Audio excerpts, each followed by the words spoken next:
வேதாராய்ச்சி கூட்ட வேதாராய்ச்சியும் கூட்டத்தின் செய்தியை சகோதரர் ஊழியர் சைலஸ் அவர்கள் இப்போது நம்மளுக்கு வழங்குவார். நம்முடைய இரட்சகராக இயேசு கிறிஸ்துவனுடைய நாமம் மகிமைப்படுவதாக. நாம் தொடர்ச்சியாக 1 யோவான் நிருபத்திலிருந்து படித்துக் கொண்டு வருகிறோம். இந்த 1 யோவான் நிருபத்தை நாம் வசனமாக நாம் படிக்கவில்லை, மாறாக ஒரு தலைப்பின் கீழாக இந்த 1 யோவான் நிருபத்தை நாம் படித்துக் கொண்டு வருகிறோம். அந்த தலைப்பு நீங்கள் அனைவரும் அறிந்த பிரகாரம் ஐக்கியம், ஃபெலோஷிப் என்ற தலைப்பின் கீழாக தான் நாம் சிந்தித்துக் கொண்டு வருகிறோம். அப்போஸ்தலனாகிய யோவான் தன்னுடைய இந்த நிருபத்திலே ஐக்கியத்திற்கு மிக முக்கியத்துவம் தருகிறதை, தேவனோடு உள்ள இந்த உறவுக்கு, அவரிலே நிலைத்திருத்தலுக்கு மிக முக்கியத்துவம் தருகிறதை நாம் பார்க்கிறோம். அதை 1ஆம் அதிகாரம் 3ஆம் வசனத்திலேயே குறிப்பிடுகிறார்.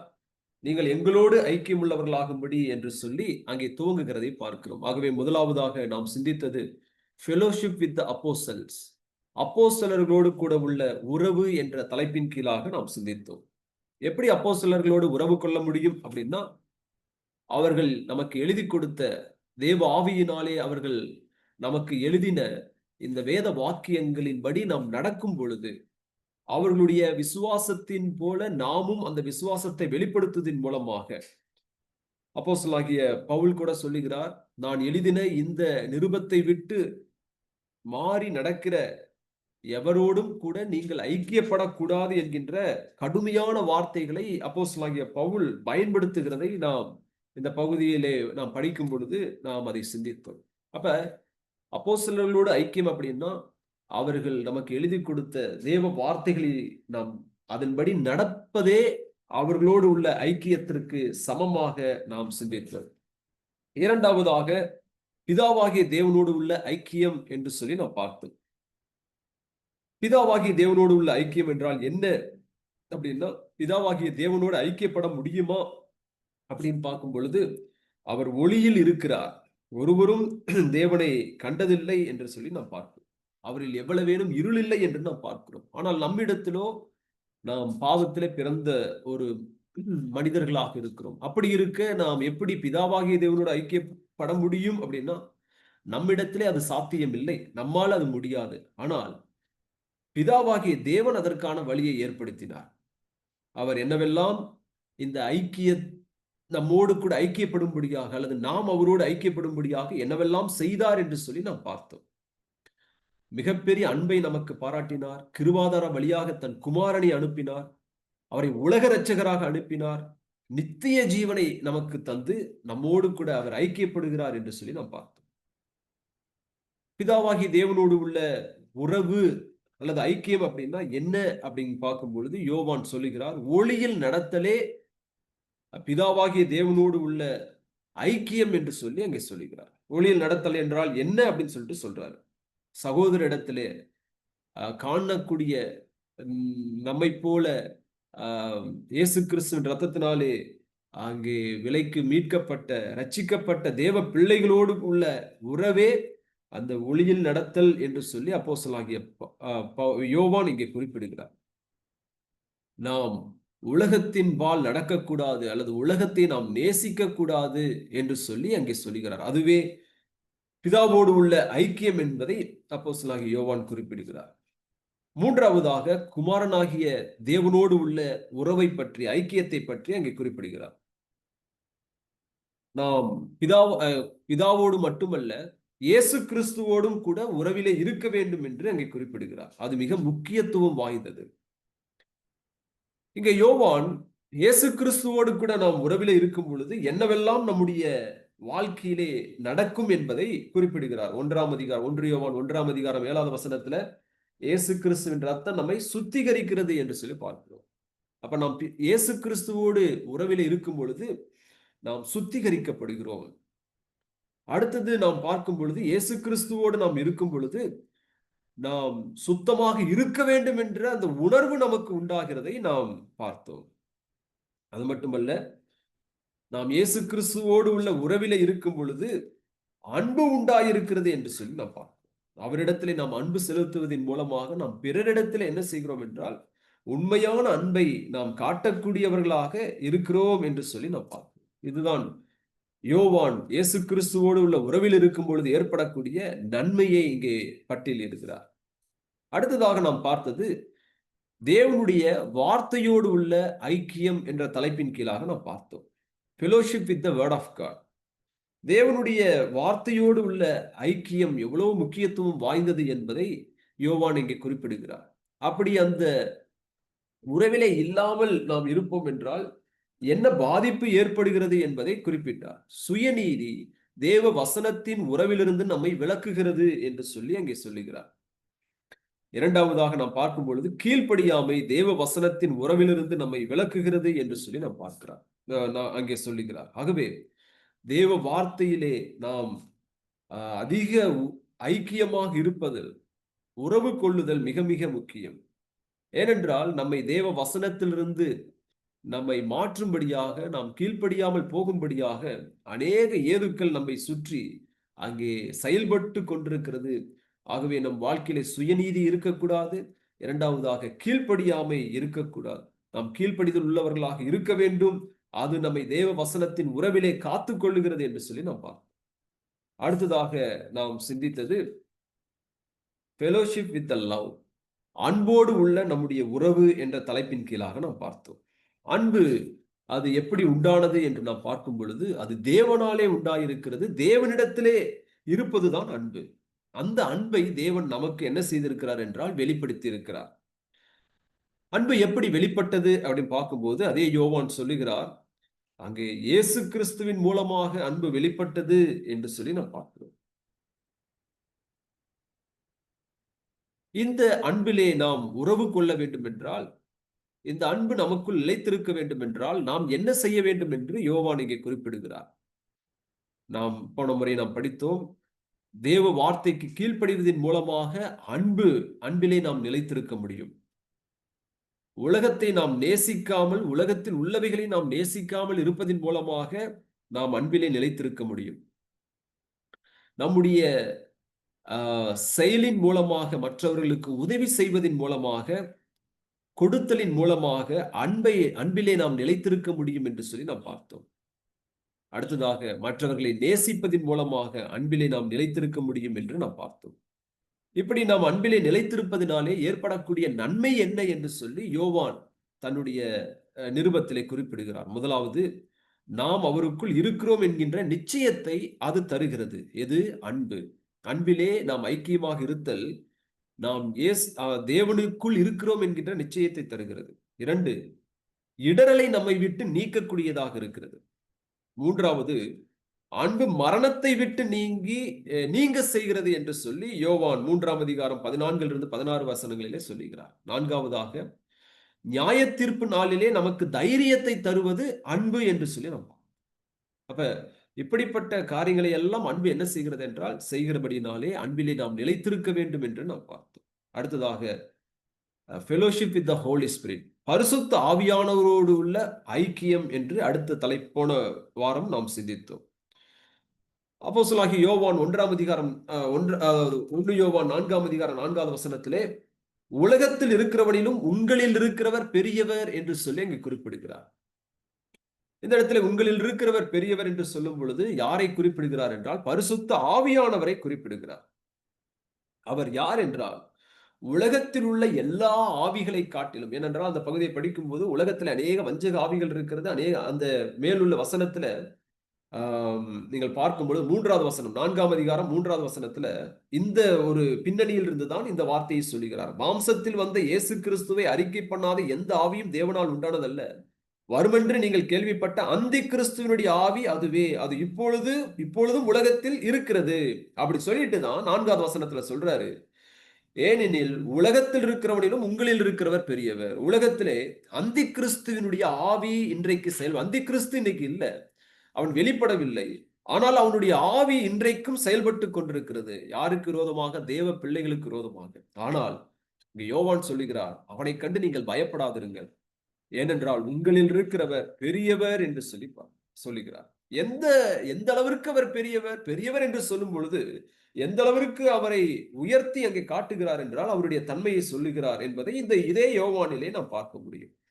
1 யோவான் 5ஆம் அதிகாரம் 7வது வசனத்துல நாம் பார்க்கும் பொழுது இந்த ஆவியானவர் யார் என்று அங்கே சொல்லுகிறார். இம்மூவரும் ஒன்றாய் இருக்கிறார்கள். யார்? பிதா, வார்த்தை, பரிசுத்தாவி. தேவனுக்கு சமமாக அங்கே பரிசுத்தாவியை ஆவியானவரை கொண்டு வந்து நிறுத்தி அங்கே சொல்லுகிறார், மூவரும் ஒன்றாய் இருக்கிறார்கள் என்று.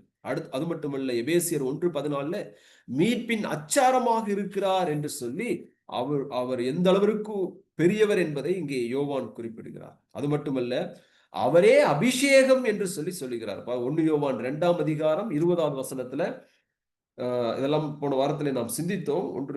1 யோவான்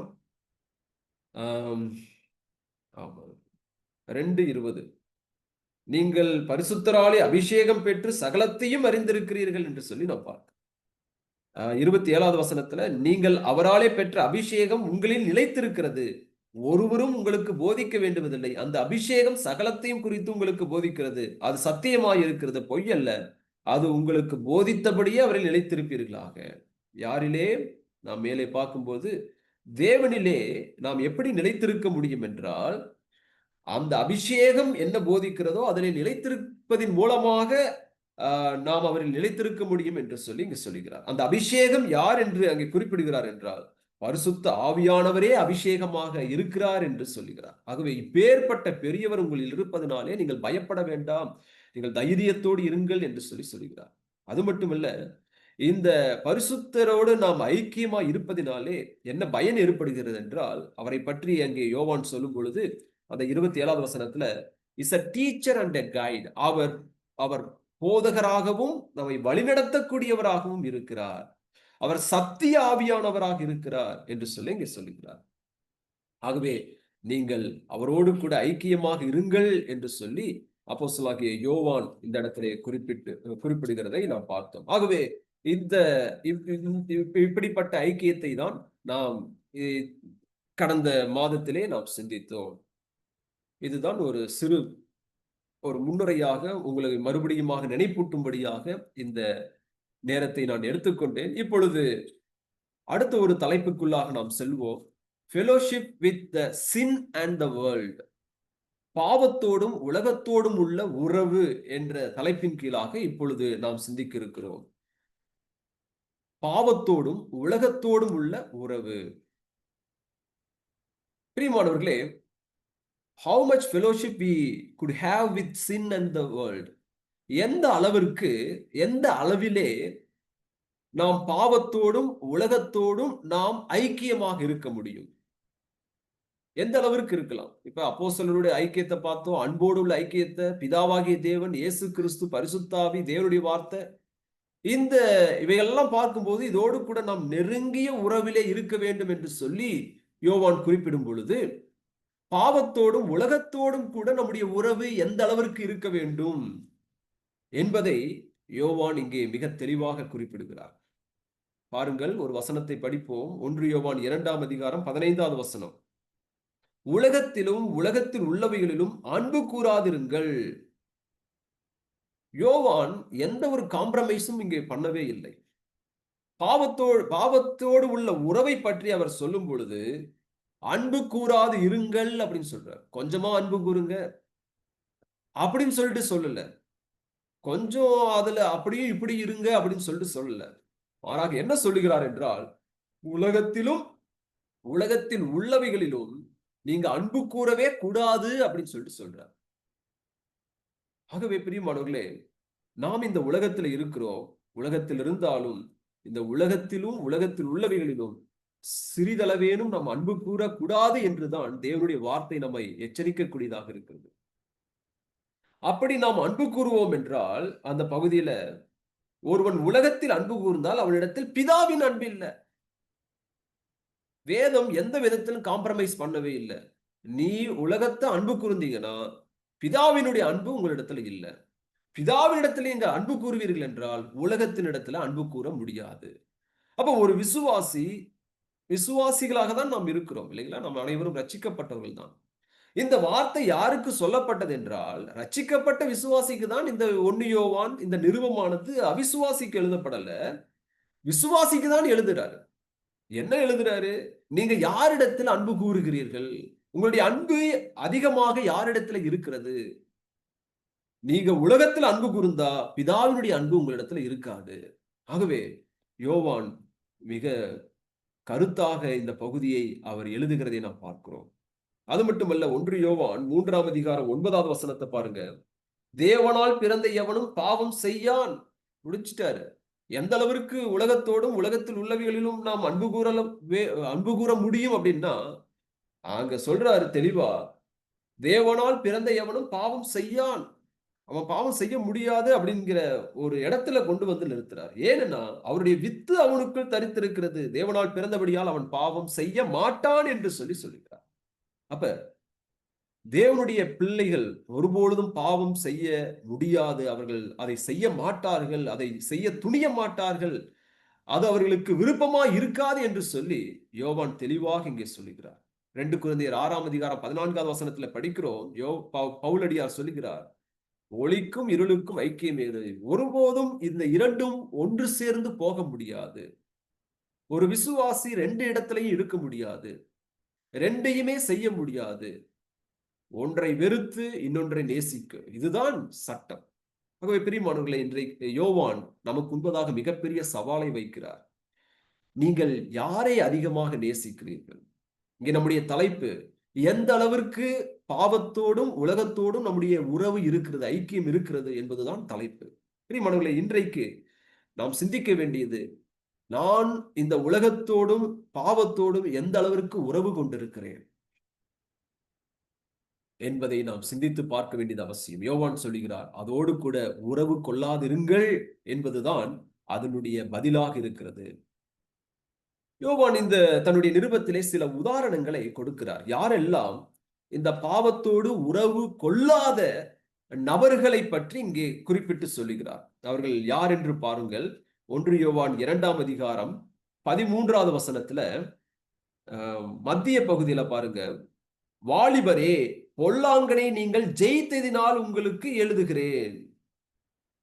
அடுத்ததாக 14வது வசனம், பிதாக்களே ஆதி முதல் இருக்கிறதை நீங்கள் இருக்கிறதினாலும் உங்களுக்கு எழுதுகிறேன். வாலிபரே, நீங்கள் பலவான்களாய் இருக்கிறதினாலும் தேவ வசனங்களில் நிலைத்திருக்கிறதினாலும் நீங்கள் பொல்லாங்கனை ஜெயித்ததினாலும் உங்களுக்கு எழுதுகிறேன்.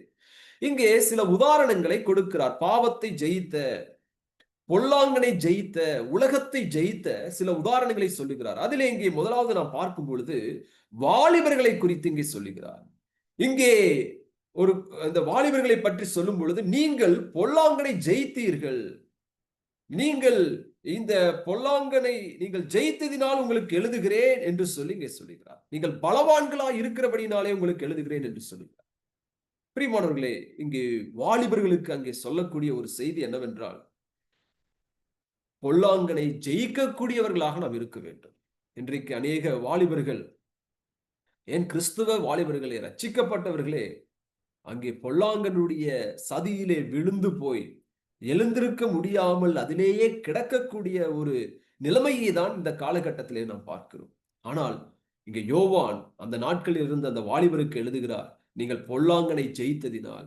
மனங்களே, இந்த வாலிப வயதுல நம்ம கர்த்தருக்காக அங்கே இருக்க வேண்டும். பொல்லாங்கனை ஜெயிக்கக்கூடிய ஒரு வாலிபர்களாக நாம் இருக்க வேண்டும். அங்கே நாம் அநேக தேவ பிள்ளைகளை குறித்து நாம் படிக்கிறோம். அவர்கள் பாவத்தை விட்டு விலகி ஓடினவர்களை பற்றி பழைய ஏற்பாட்டில் அநேக உதாரணங்கள் உண்டு. தானியேலை பற்றி நாம் படிக்கிறோம். அவன் தன் இருதயத்திலே தீர்மானம் பண்ணி கொண்டான் என்று நாம் படிக்கிறோம். யோசேப்பை குறித்து நாம் படிக்கிறோம். அவன் அந்த இடத்தை விட்டு ஓடினான் என்று சொல்லி நாம் பார்க்கிறோம். பொல்லாங்கனை ஜெயித்த வாலிபர்கள்.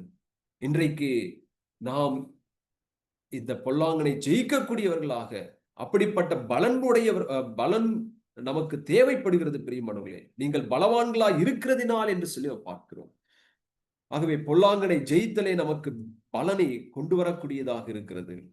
இரண்டாவதாக இன்னொரு கூட்டத்தை பற்றி சொல்லுகிறார். 1 யோவான் 3ஆம் அதிகாரம் 6வது வசனம், அவரில் நிலைத்திருக்கிற எவனும் பாவம் செய்கிறது இல்லை.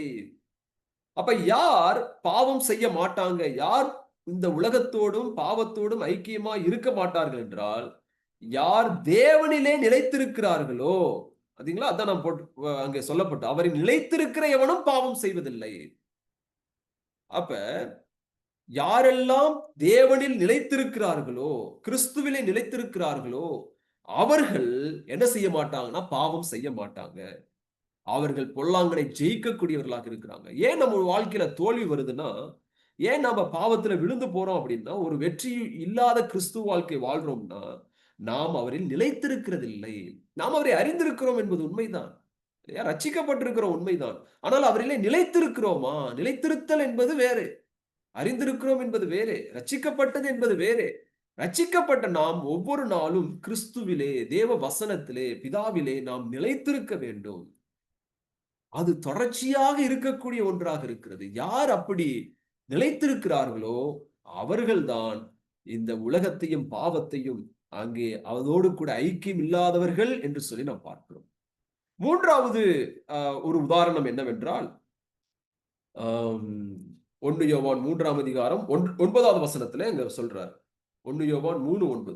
தேவனால் பிறந்த எவனும் பாவம் செய்யான், ஏனெனில் அவருடைய வித்து அவனுக்குள் தரித்திருக்கிறது. அவன் தேவனால் பிறந்தபடியால் பாவம் செய்ய மாட்டான். யார் பாவம் செய்ய மாட்டாங்க அப்படின்னா, தேவனால் பிறந்த எவனும் பாவம் செய்யான். அவ்வளவு ஒரு உறுதியான வார்த்தை பாத்தீங்களா? தேவனால் பிறந்தவர்கள் அவர்கள் பாவம் செய்ய மாட்டார்கள். தேவனுடைய வித்து அவருக்குள் இருக்கிறது என்று வேதம் தெளிவாக சொல்லுகிறது. அதாவது இதை நாம் மூலவாசியில படிக்கும் பொழுது, தேவனால் பிறந்த எவனும் பாவத்தை தொடர்ச்சியாக செய்து கொண்டிருக்க மாட்டான். அதுதான் அதனுடைய அர்த்தம். அப்ப தேவனால் நாம் பிறந்திருக்கிறோம் என்றால், நாம் ரட்சிக்கப்பட்டிருக்கிறோம் என்று சொன்னால், அதனுடைய கனி இதிலே வெளிப்படும். என்ன? அவன் பாவத்திலே நிலைத்திருக்க மாட்டான். ஒருவேளை அவன் பாவத்திலே விழுந்தாலும் அவன் வெளியிலே ஓடி வரக்கூடியவனாக, தன்னை சுத்தம் பண்ணி கொள்ளக்கூடியவனாக இருப்பவன் தான் தேவனால் பிறந்தவனாக இருக்கிறான். ஏனென்றால் யோவான் முதல் அதிகாரத்திலே சொல்லுகிறார், நம்மில் பாவம் இல்லை என்று சொல்வோம் என்றால் தேவனை நம்ம பொய்யராக்குகிறோம் என்று சொல்லி. ஆகவே நமக்குள் பாவம், அதை பிறகு நாம் சிந்திக்க போகிறோம். ஆகவே தேவனால் பிறந்தவன் தான் அவன் பாவத்தை தொடர்ச்சியாக செய்யாமல் இருப்பான். அவன் பாவத்திலே நிலைத்திருக்க மாட்டான்.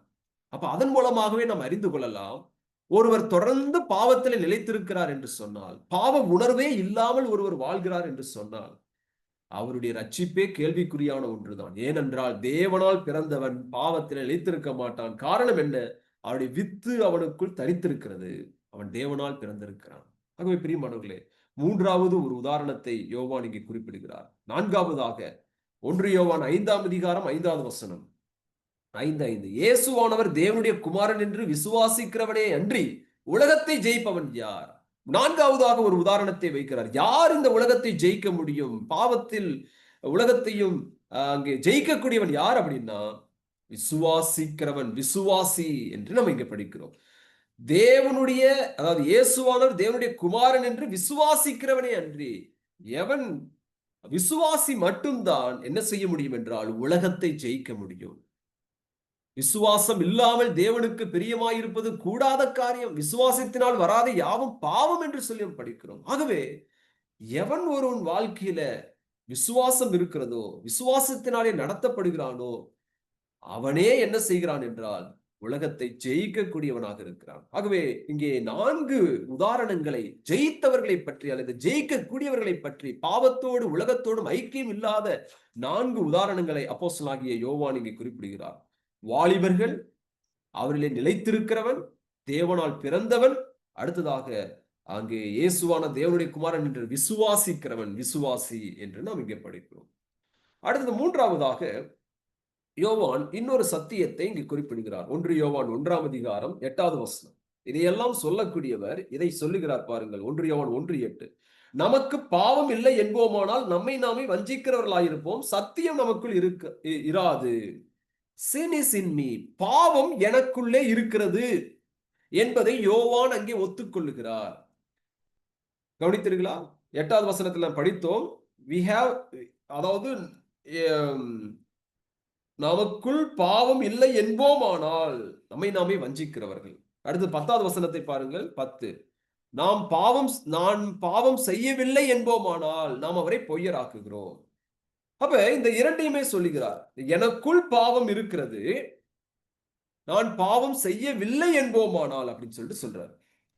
ரோமர்ல பவுல் மிக அழகாக சொல்லுகிறார் பாருங்கள். ரோமர் 7ஆம் அதிகாரம் 17வது வசனம். ரோமர் 7:17. ஆதலால் நான் அல்ல, எனக்குள்ளே வாசமாயிருக்கிற பாவமே அப்படி செய்கிறது. கவனித்தீர்களா? 20வது வசனம். அந்தபடி நான் விரும்பாததை நான் செய்தால் நான் அல்ல, எனக்குள்ளே வாசமாயிருக்கிற பாவமே அப்படி செய்கிறது. அப்ப இந்த பாவம் எந்த அளவிற்கு நம்மை விட்டு தூரமா இருக்கிறது அப்படின்னு கேட்டீங்கன்னா, இந்த 2 எழுத்தாளர்களும் என்ன சொல்றாங்கன்னா, பாவம் உங்களை விட்டு தூரமா இல்ல, உங்களுக்குள் தான் இருக்கிறது அப்படின்னு சொல்றாங்க. யார்? யோவானும் சொல்லுகிறார், பவுலும் சொல்லுகிறார். நாம் ரட்சிக்கப்பட்ட பிறகு பாவம் நம்மை விட்டு தூரமா போய்விடவில்லை. சரியா? அல்லது அந்த பாவம் உலகத்தை கடந்து போயிடல, நமக்கு பின்னாடி போயிடல, தண்ணியோட போயிடல. ஞானஸ்தானம் எடுக்கும்போது பாவம் அப்படியே கரைஞ்சு போயிடல. நாம் ஞானஸ்தானம் எடுத்திருந்தாலும், நாம் ரட்சிக்கப்பட்டவர்களாக இருந்தாலும், பாவம் என்கின்ற அந்த சுபாவம், அந்த சின் நேச்சர் இருக்கிறது அல்லவா? இங்க 2 தேவ எழுத்தாளர்களும் சொல்லுகிறார்கள், இட் இஸ் இன் மீ, எனக்குள் இருக்கிறது என்று மிக தெளிவாக சொல்லுகிறார். ஆகவே ஒவ்வொரு விசுவாசிகளும் இதை நன்றாக புரிந்து கொள்ள வேண்டும்.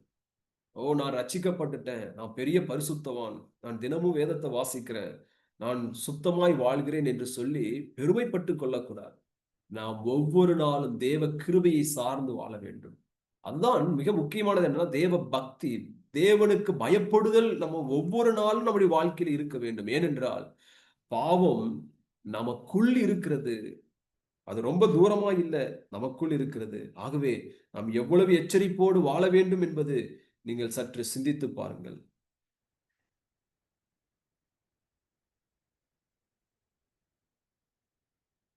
ஆகவே நம்முடைய அனுதின வாழ்விலே நாம் என்ன செய்ய வேண்டும் என்றால், பாவம் செய்தலை விட்டு நாம் பாவ செய்தலை இருந்து நாம் விலகி ஜீவிக்க வேண்டியது மிக மிக அவசியம் என்பதை நாம் இந்த பகுதியிலிருந்து நாம் கற்றுக்கொள்கிறோம். ஆகவே பிரியமானவர்களே, நாம் ஒவ்வொரு நாளும் ஜாக்கிரதையாக இருப்போம். இப்ப நாம் பார்க்கும் பொழுது எப்படி இந்த பாவத்திலிருந்து விலகி நாம் ஜீவிக்க முடியும், அதற்கு ஏதாவது வழி இருக்கிறதா, அதற்கு தேவன் ஏதாவது தந்திருக்கிறாரா அப்படின்னு பார்த்தீங்கன்னா, திருப்பிக் கொள்ளுங்கள். 1 யோவான் 3ஆம் அதிகாரம் 3வது வசனத்துல நாம் படிக்கிறோம், அவர் மேல் இப்படிப்பட்ட நம்பிக்கை வைத்திருக்கிறவன் எவனும் அவர் சுத்தமுள்ளவராய் இருக்கிறது போல தன்னை சுத்திகரித்துக் கொள்ளுகிறான். அப்ப நாம் பாவத்தை அவாய்ட் பண்ணணும்னா, பாவத்தை விட்டு விலகி ஜீவிக்கணும்னா, பாவத்தோடு நாம் உறவு கொள்ளாமல் இருக்கணும்னா, ஏனென்றால் இது நமக்குள்ளதான் இருக்கிறது, இதோடு கூட நாம் சமரசம் ஆகாமல் இருக்க வேண்டும் என்றால், அதிலிருந்து தப்பித்துக் கொள்வதற்கு வழிகள் சிலவற்றை வேதம் சொல்லுகிறது. அதிலே முதலாவது, நாம் ஒவ்வொரு நாளும் நாம்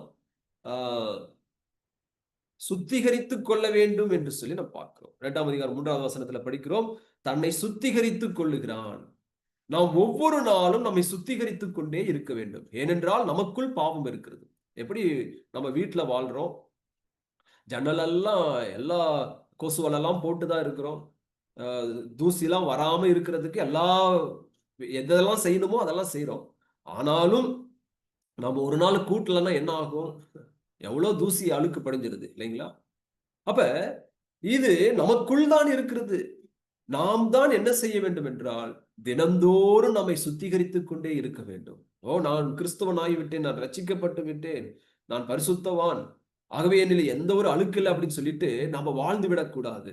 ஒவ்வொரு நாளும் நம்மை சுத்திகரித்துக் கொண்டே இருக்கும் பொழுது நாம் பாவத்தை விட்டு விலகி என்ன செய்ய முடியும் என்றால், அது நம்மை மேற்கொள்ளாதபடிக்கு அந்த வாலிபர்கள் எப்படி ஜெயித்தார்கள் அல்லவா, அதை போல ஒரு ஜெயமுள்ள கிறிஸ்து வாழ்க்கை நம்மால் வாழ முடியும். அடுத்தது நீங்கள் பார்க்கும் பொழுது, இரண்டாவதாக 2ஆம் அதிகாரம் 1வது வசனத்துல, என் பிள்ளைகளே நீங்கள் பாவம் செய்யாதபடிக்கு இவைகளை உங்களுக்கு எழுதுகிறேன். அப்ப எது நம்மை இந்த பாவத்திலிருந்து நம்மை காக்கிறது என்றால், அந்த வார்த்தையை கவனித்தீர்களா? இவைகளை உங்களுக்கு எழுதுகிறேன். அப்ப இவைகள் நம்ம என்ன செய்கிறது என்றால், நாம் பாவம் செய்யாதபடிக்கு நம்மை காக்கிறது. எவைகளை எழுதுகிறார்? இந்த நிருபங்கள், தேவனுடைய வார்த்தை, அப்போஸ்தலர்கள் நமக்கு எழுதி கொடுத்த தேவனுடைய வார்த்தை, நம்ம கையில் இருக்கக்கூடிய இந்த வேதாகமம் நாம் பாவம் செய்யாதபடிக்கு நம்ம என்ன செய்கிறது என்றால் நம்மை காக்கக்கூடியதாக இருக்கிறது. ஆகவே முதலாவது நாமே சுத்திகரித்துக் கொள்ள வேண்டும். இரண்டாவது, தேவ வார்த்தைக்கு நாம் கீழ்ப்படிய வேண்டும். அடுத்து மூன்றாவதாக, ரோமர் 8ஆம் அதிகாரம் 1வது வசனம். ரோமர் 8ஆம் அதிகாரம் 1வது வசனம்.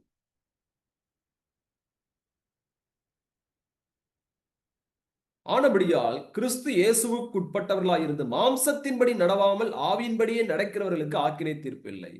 அப்ப எது நம்மை விலக்கி காக்கிறது என்றால், மாம்சத்தின்படி நடவாத ஒரு வாழ்க்கை நம்ம என்ன செய்கிறது என்றால், பாவத்திலிருந்து நம்ம என்ன செய்கிறது, காக்கக்கூடியதாக இருக்கிறது. நாம் ஒவ்வொரு நாளும் நாம் ஆவியின்படி நடக்கக்கூடியவர்களாக இருக்க வேண்டும். கவனித்தீர்களா?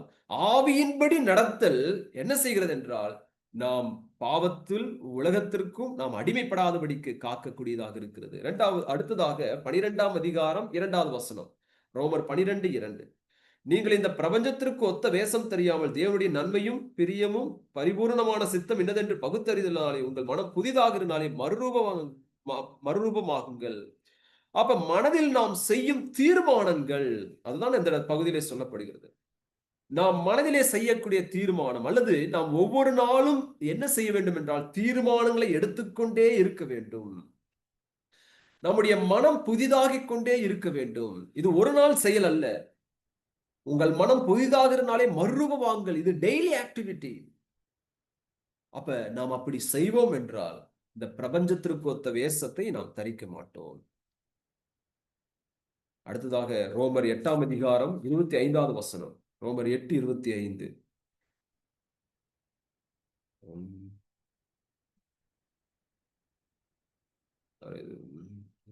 வசனத்தை தப்பா எழுதிட்டு, அதாவது என்ன வரும் என்றால், இயேசு கிறிஸ்து நமக்கு அங்கே ஜெயத்தை கொடுக்கக்கூடியவராக இருக்கிறார். அப்ப அல்டிமேட்டா நம்ம பார்க்கும் பொழுது கிறிஸ்துவை நாம் என்ன செய்ய வேண்டும் என்றால் சார்ந்து கொள்ள வேண்டும். அவர்தான் பாவத்திலிருந்து நமக்கு விடுதலையை தரக்கூடிய இரட்சகராக இருக்கிறார். ஆகவே இவைகள் எல்லாம் நம்ம என்ன செய்கிறது என்றால், நம்மை பாவத்தின் ஐக்கியத்திலிருந்து அதிலே நாம் விழுந்து போகாமல் நம்மை காக்கக்கூடிய ஏதுக்களாக இருக்கிறது. நாம் தினமும் சுத்திகரித்துக் கொள்ள வேண்டும். நாம் அங்கே பாவம் செய்யாதபடிக்கு நாம் காத்துக்கொள்ள வேண்டும். தேவ வார்த்தைக்கு நாம் கீழ்ப்படிய வேண்டும். மாம்சத்தின்படி ஆவியின்படி நாம் நடக்க வேண்டும். மனதில் நாம் செய்யக்கூடிய தீர்மானம் மிக முக்கியம். இயேசு கிறிஸ்துவே நமக்கு வெற்றியை தரக்கூடியவராக இருக்கிறார். அடுத்ததாக நாம் பார்க்கும்போது 5வதாக the danger of fellowship with the sin. நாம் பாவத்தோடு ஐக்கியப்படும் போது ஏற்படக்கூடிய மிகப்பெரிய பாதிப்புகள். 1 யோவான் 2ஆம் அதிகாரம் 15வது வசனம். உலகத்தில் உள்ளவைகளிலும் அன்பு கூறாதிருங்கள். ஒருவன் உலகத்தில் அன்பு கூர்ந்தால் அவனிடத்தில் பிதாவின் அன்பு இல்லை. 2 ராஜ்யங்களும் எப்பொழுதுமே ஒன்றுக்கொன்று எதிரானவைகள் என்பதை நாம் அறிந்து கொள்ள வேண்டும். என்ன ராஜ்யம்? தேவனுடைய ராஜ்யமும் சாத்தானுடைய ராஜ்யமும் என்றைக்கும் ஒன்று சேர்வதில்லை. அது என்றென்றைக்கும் எதிரெதிர் துருவத்திலே இருக்கக்கூடிய ஒன்று. அப்படி இருக்க தேவனுடைய பிள்ளைகளாகிய நாம் ஒருபொழுதும் இந்த உலகத்தின் ராஜ்யத்தோடு கூட ஐக்கியத்தில் நாம் இருக்கக்கூடாது. நாம் யாருடைய ராஜ்யத்திற்குரியவர்கள் என்றால் தேவனுடைய ராஜ்யத்திற்குரியவர்கள் என்கின்ற அந்த மனநிலைமையோடு கூட நாம் வாழ வேண்டும்.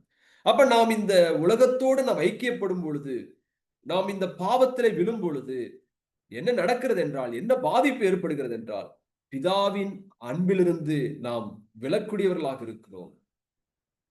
தேவனுடைய அந்த உறவிலிருந்து நாம் நம்மை கீழே இறக்கக்கூடியவர்களாக காணப்படுகிறோம். இது மிகப்பெரிய பாதிப்பாக இருக்கிறது. அடுத்ததாக 1 யோவான் 3ஆம் அதிகாரம் 6வது வசனத்தை பாருங்கள். மற்றொரு பாதிப்பை இங்கே நாம் படிக்கிறோம்.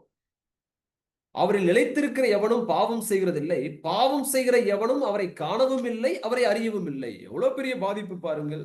நாம் பாவம் செய்யும் பொழுது, பாவத்தோடு நாம் உறவில இருக்கும் பொழுது, இங்கு 2வது பாதிப்பு, யாரெல்லாம் இந்த உலகத்தோடும் உலகத்தில் உள்ளவைகளிலும் அந்த உறவிலே இருக்கிறார்களோ அல்லது பாவம் செய்கிறார்களோ அவர்கள் இயேசு கிறிஸ்துவை காணவும் இல்லை, அவரை அறியவும் இல்லை. முதலாவது பார்க்கும் பொழுது பிதாவாகிய தேவனை பற்றி அங்கே சொல்லுகிறது. 1 யோவான் 2:15. பிதாவாகிய தேவன், பிதாவினுடைய அன்பு அங்கே குறைந்து போகிறதை, அங்கே பிதாவினுடைய அன்பிலிருந்து அவன் தன்னை கீழே இறக்குகிறதை பார்க்கிறோம். பிதாவானவர் நம்மில் அன்பாய் இருக்கிறார், ஆனால் அந்த அன்பிலிருந்து நம்மை நாமே கீழே இறக்கக்கூடியவர்களாக. 2வதாக நாம் பார்க்கும் பொழுது இயேசு கிறிஸ்துவை குறித்து இங்கே சொல்லுகிறது. நாம் பாவத்தோடு ஐக்கியமாக இருக்கும் பொழுது அவரை காணவும் இல்லை, அவரை அறியவும் இல்லை என்று சொல்லி நாம் பார்க்கிறோம். அப்படின்றால் என்ன அர்த்தம்? We lose fellowship with the Son. இயேசு கிறிஸ்துவோடு உள்ள உறவிலிருந்து நாம் என்ன செய்கிறோம் என்றால் பிரியக்கூடியவர்களாக இருக்கிறோம். எவ்வளவு பெரிய பாதிப்பு! முதலாவது பிதாவாகி தேவனோடு உள்ள உறவிலிருந்து நாம் நம்மை பிரிகிறோம். இரண்டாவது இயேசு கிறிஸ்துவோடு உள்ள உறவிலிருந்து நாம் பிரிகிறோம். பிரியமானவர்களே, இந்த பிரிதல் என்பது மிகவும் மோசமான ஒரு செயல். இது ஒரு நாளில் நடக்கக்கூடிய ஒரு செயலும் கிடையாது. இந்த தேவனோடு உள்ள உறவிலே இருந்து பிரிதல் என்பது, இந்த பாவம் தேவனோடு உள்ள உறவிலிருந்து நம்ம எப்படி பிரிக்கிறது என்றால், சடனா நம்மளை என்ன செய்யறதெல்லாம் பிரிக்கிறது இல்லை. அதாவது உடனடியாக இந்த உலகமும் உலகத்தில் உள்ளவைகளும் இந்த பாவமும் தேவனோடு உள்ள உறவிலிருந்து நம்மை உடனடியாக பிரிப்பதில்லை. மாறாக அது நாம் அறியாமலேயே நம்மை கொஞ்சம் கொஞ்சமாக பிதாவினிடத்திலிருந்தும் இயேசு கிறிஸ்துவினிடத்திலிருந்தும் நம்ம என்ன செய்கிறது என்றால் பிரிக்கக்கூடியதாக இருக்கிறது. அதற்கு ஒரு மிக சிறந்த உதாரணம் யார் என்றால் சாலமோன். நம் அனைவருக்கும் தெரியும். சாலமோனை குறித்து நம் அனைவருக்கும் தெரியும். அவன் தேவனோடு எந்த அளவிற்கு உறவு கொண்டிருந்தான் என்று நமக்கு தெரியும். தேவனே அவனிடத்தில் வந்து பேசுகிறார். தேவனுடைய தேவன் அவனுக்கு ஞானத்தை கொடுக்கிறார். எல்லாவற்றையும் நாம் படிக்கிறோம். ஆனால் அவனுடைய வீழ்ச்சி உடனடியாக ஏற்படவில்லை. மாறாக கொஞ்சம் கொஞ்சமாக நடக்கிறதை அங்கே தேவனுடைய வசனத்திலிருந்து நாம் பார்க்கிறோம். சில வசனங்களை நாம் படிப்போம். 2 நாளாகமும் 9ஆம் அதிகாரம் 2 நாளாகமும் 9ஆம் அதிகாரம் 25வது வசனம். 2 நாளாகமும் 9:25. சாலமோனுக்கு 4000 குதிரை லாயங்களும் ரதங்களும் இருந்தன. 12000 குதிரை வீரரும் இருந்தார்கள். அவைகளை ரதங்கள் வைக்கும் பட்டணங்களிலும் அவைகளை எருசலேமின் தன்னிடத்திலும் ராஜா வைத்திருந்தான் என்று சொல்லி நாம் இங்கே படிக்கிறோம். இங்கே சாலமோன் இவைகளை எல்லாம் எங்கிருந்து எடுத்துக்கொண்டு வந்தான் என்றால் 28வது வசனத்திலே பார்க்கும் பொழுது, எகிப்திலும் மற்ற தேசங்களிலும் இருந்து சாலமோனுக்கு குதிரைகள் கொண்டு வரப்பட்டது என்று நாம் இங்கே படிக்கிறோம். சாலமோனுக்கு வந்த இந்த குதிரைகள் எல்லாம் எகிப்திலிருந்தும் மற்ற இடங்களிலிருந்தும் வந்தது என்று நாம் படிக்கிறோம்.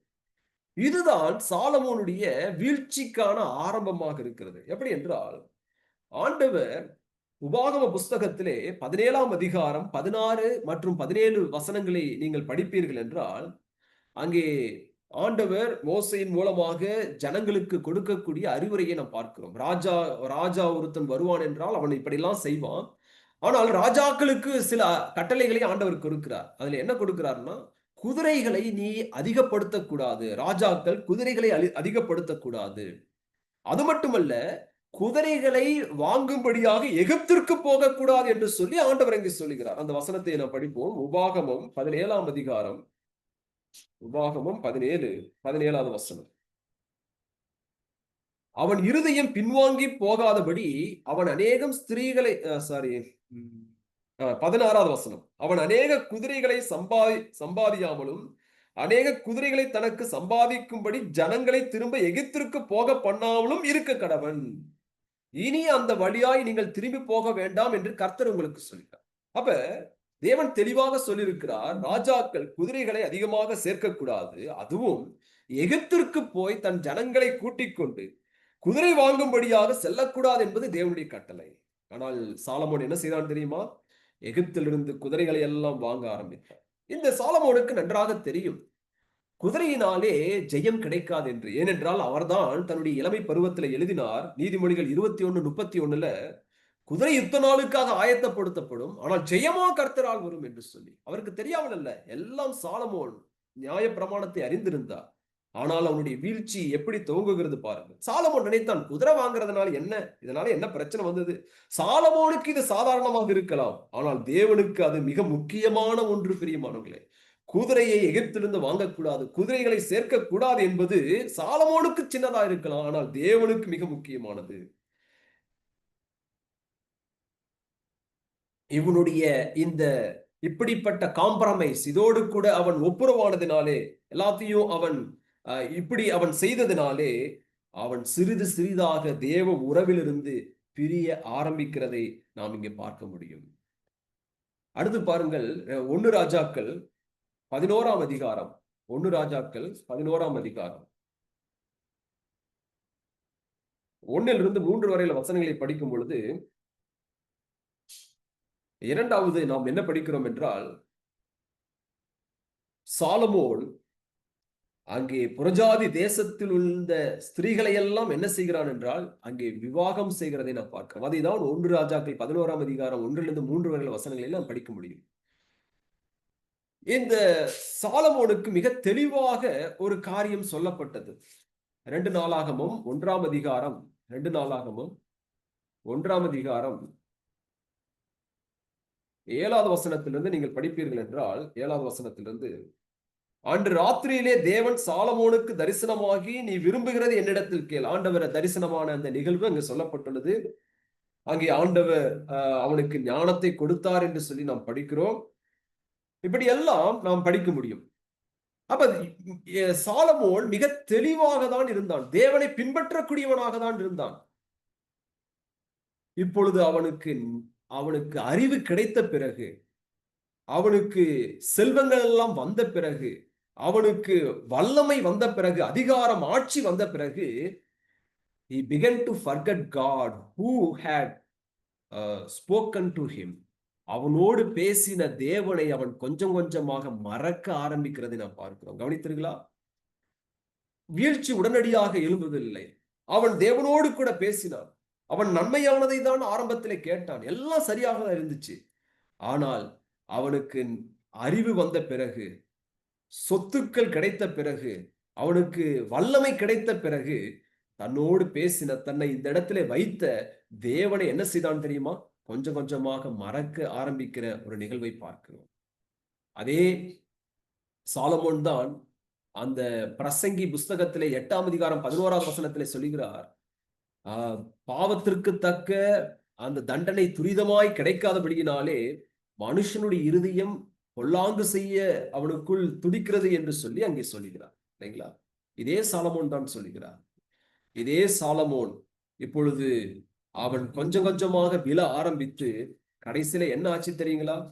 பாருங்கள், 1 ராஜாக்கள் 11ஆம் அதிகாரம் 1 ராஜாக்கள் 11ஆம் அதிகாரம் 4வது வசனம். சாலமோன் வயது சென்ற போது, கவனித்தீர்களா? இதுவரைக்கும் இளமையில இருந்தான். இளமையில இருக்கும் பொழுது அவன் கர்த்தரை உண்மையாய் சேவிக்கவில்லை. பாவத்திற்கு தன்னை இடம் கொடுத்தான். உலகத்தின் காரியத்திற்கு இடம் கொடுத்து இங்கே மோசம் போனான். இப்பொழுது அவனுடைய வயோதிப வயதுல என்ன நடந்துச்சு பாருங்க. சாலமோன் வயது சென்ற போது அவனுடைய மனைவிகள் அவன் இருதயத்தை அந்நிய தேவர்களை பின்பற்றும்படி சாய பண்ணினார்கள். அதனால் அவனுடைய இருதயம் அவன் தகப்பனாகி தாவீதின் இருதயத்தை போல தன் தேவனாகிய கர்த்தரிடத்தில் உத்தமமாய் இருக்கவில்லை. பாவம் ஒரே நாள்ல நம்மள கர்த்தரை விட்டு பிரிச்சிடாதுங்க. உலகமும் உலகத்தில் உள்ளவைகளும் ஒரே நாள்ல நம்மளை கர்த்தரை விட்டு பிரித்து கொண்டு போய்விடாது. அது கொஞ்சம் கொஞ்சமாய் நம்ம என்ன செய்யறது தெரியுமா? பிரிக்கிறது. கடைசியில என்ன நடந்துச்சு பாத்தீங்களா? அங்கே அவன் இருதயத்தை விட்டே கர்த்தரை பிரித்து விட்டது. அவனுடைய தகப்பனாகி தாவீதின் இருதயத்தை போல உத்தமமா இருக்கவில்லை என்று சொல்லி பார்க்கும். என்ன நடந்துச்சுன்னா 5வது வசனத்துல பார்க்கும்போது, சாலமோன் அந்நிய தேவர்களுக்கு பூஜை செய்யக்கூடியவனாக மாறி போனான். அதைதான் இந்த கீழுள்ள வசனத்துல பார்க்கிறோம். தேவனை விட்டு விட்டு, தேவனை ஆராதிப்பதையே விட்டு விட்டு அங்கே அந்நிய தேவர்களுக்கு அங்கே பூஜை செய்யக்கூடிய ஒரு மோசமான நிலைமைக்கு போய்விட்டான். தேசம் 2ஆக பிரிந்ததற்கு காரணமே யார் தெரியுமா? பின்வந்த ராஜாக்கள் எல்லாம் அந்நிய தேவர்களை சேவித்ததற்கு யார் காரணம் தெரியுமா? அதனுடைய மூல காரணம் சாலமோனாக இருக்கிறான். ஆனால் அவன் யார் அப்படின்னா, தேவனாலே ஞானம் பெற்றவன், தேவனிடத்திலிருந்து ஞானத்தை கேட்டவன், தேவனுக்கென்று தேவ ஆலயத்தை கட்டினவன், தேவனுடைய நாமத்தை உலகமெங்கும் பறைசாற்றினவன் தான் இந்த சாலமோன். ஆனால் அதே சாலமோன் பாவத்திற்கு இடம் கொடுத்தபடினாலே அந்த பாவம் அவனை எந்த அளவிற்கு கொண்டு போனது என்று பாருங்கள். ஆகவே பவுல் சொல்லுகிறார், யோவான் சொல்லுகிறார்கள், பாவம் நம்மை விட்டு தூரத்தில் அல்ல, அது நமக்குள் தான் இருக்கிறது. அதை நாம் எப்படி கையாளுகிறோம் என்பதை குறித்து நாம் ஜாக்கிரதையாக இருக்க வேண்டும். அதை குறித்து நாம் ஜாக்கிரதையாக இல்லை என்றால், நம்ம எவ்வளவு பெரிய விசுவாசிகளாக இருந்தாலும், எவ்வளவு பெரிய ஊழியர்களாக இருந்தாலும், யாராக இருந்தாலும், நாம் பாவத்தை கையாள தெரியாமல் போவோம் என்றால் அது நம்மை கொண்டு போய் விடக்கூடிய இடம் மிக மோசமாக இருக்கும். நம்முடைய சாட்சியை அது தாறுமாறாக்கி போட்டுவிடும்.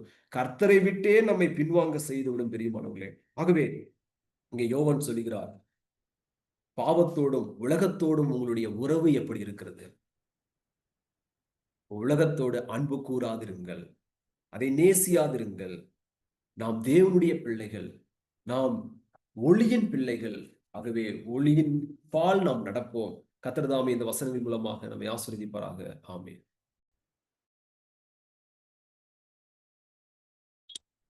வேத ஆராய்ச்சி கூட்டத்தின் நிறைவு ஜெபமா அருண்கனி அவர்கள், சகோதரர் அருண்கனி. ஓகே, ஜெபிக்கலாம்.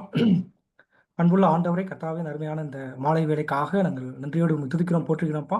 இந்த மாலை வேளையிலும் ஒரு சிறு கூட்டமாக இந்த அருமையான இணையதளத்தின் வழியாக தேவன் கர்த்தாவே உம்முடைய நாமத்தை உயர்த்தி பிடிக்க முடியாத ஒரு பாக்கியத்தை கொடுத்த தயவுக்காக நாங்கள் நன்றி செலுத்துகிறோம்ப்பா.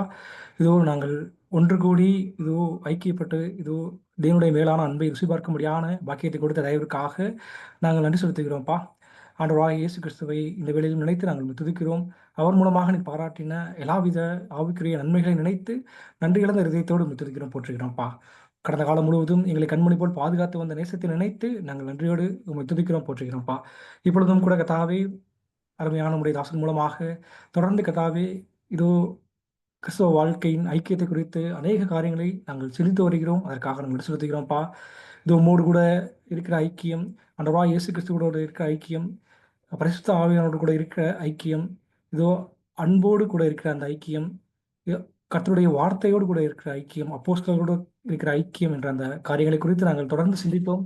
இன்றும் கூட ஒரு அருமையான ஒரு கர்த்தாவே இன்றைய காலகட்டத்திற்கு இது தேவையான அருமையான சத்தியத்தை மீண்டுமாக எங்களுக்கு நீர் இது நினைவுபடுத்தின தயவிற்காக நாங்கள் செலுத்துகிறோம்ப்பா. இதோ இந்த உலகத்திற்கும் பாவத்திற்கும் இதோ எங்களுக்கு இருக்கிற அந்த உறவு எப்படியாக இருக்கிறது என்று நாங்கள் சிந்தித்து பார்க்க முடியாத தேவன் கிருபை பாராட்டினீர். ராஜா, இது மற்ற காரியங்களை பார்க்கும்போது யோவான் சொல்லும்போது அந்த உறவிலே நாங்கள் நிலைத்திருக்க வேண்டும் என்று சொல்கிறார். ஆனால் இங்கே பார்க்கும்போது உலகத்தில் உள்ளவர்களும் அன்பு கூறாதிருங்கள் என்று சொல்லி ஒரு அருமையான எச்சரிப்பை யோவான் எங்களுக்கு கொடுப்பதை நாங்கள் பார்க்கிறோம்ப்பா.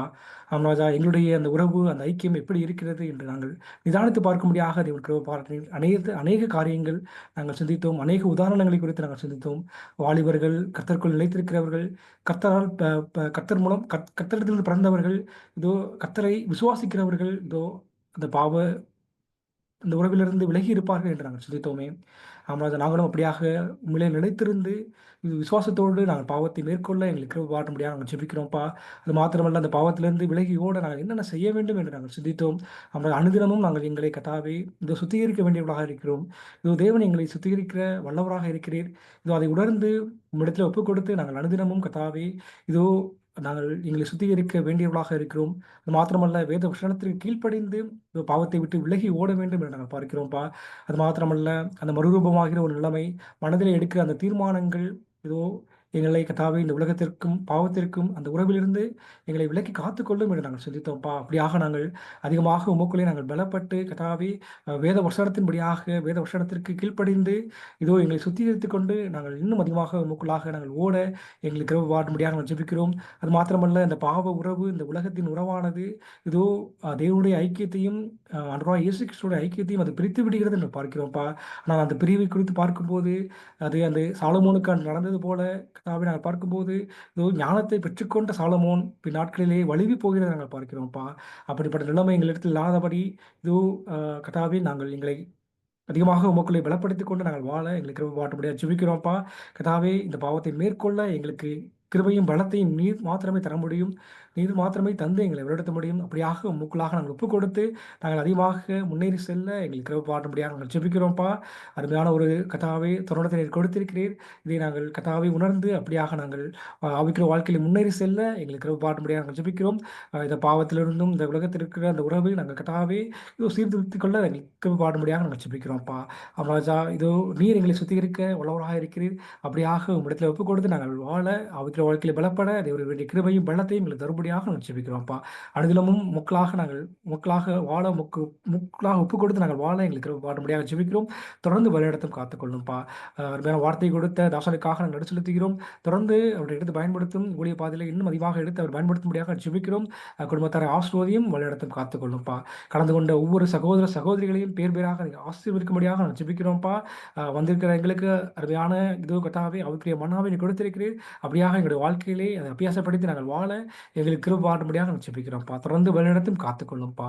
மீதியான வேலைகளும் தேவனுடைய கிருபையினாலே தாங்கி எங்களை வழிநடத்த வேண்டும்படியாக எங்கள் அன்பின் ஆண்டவராகிய இயேசு கிறிஸ்து மூலமாக எங்களுடைய ஜெபங்களையும் விண்ணப்பங்களையும் உமக்கு ஒருவருக்கே ஏறெடுக்கிறோம், எங்கள் ஜீவனுள்ள தகப்பனே.